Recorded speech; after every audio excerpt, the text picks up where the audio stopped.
Nag-reach out na naman sa akin si X. Puro mixed signals. Tapos, yung mga plano ko, laging nade-delay. Mercury retrograde season na naman kasi.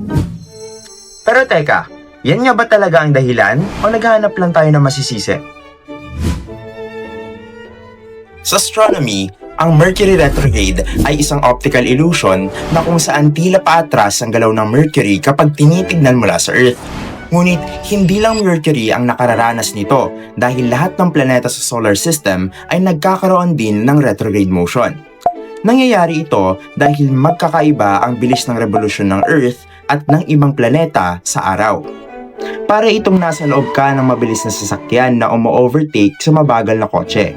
Sa ilang sandali, parang umaatras ang kabilang sasakyan kahit pareho naman kayong umaabante.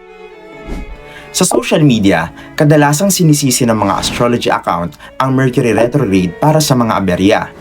Nariyan ang mga problema sa komunikasyon, teknolohiya at maging sa pag-ibig. Ayon kasi sa astrology, ang Mercury ay ang planetang iniuugnay sa komunikasyon, teknolohiya at paglalakbay. Tuwing retrograde, humihina raw ang enerhiya nito, kaya marami ang naniniwalang mas madalas magkaroon ng aberya sa panahon na ito. Ngunit, totoo nga ba talaga ito?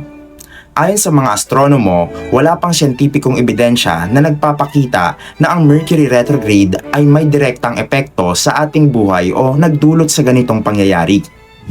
Sa halip, isang posibleng paliwanag ay ang confirmation bias, ang ating ugali na mas mapansin at mas matandaan ang mga pangyayari kapag sumusuporta ito sa ating mga paniniwala.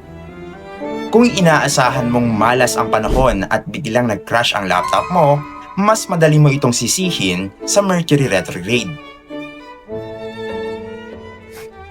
Bagamat wala pang siyentipikong ebidensyang nagpapatunay na ang Mercury retrograde ay sanhi ng mga problemang pangkomunikasyon, maaari pa rin itong makaapekto sa atin sa pamaraan ng ating pag-iisip. Dahil ang mga pangyayari tulad ng miskomunikasyon, sirang gadget o problema sa relasyon ay bunga ng maraming salik.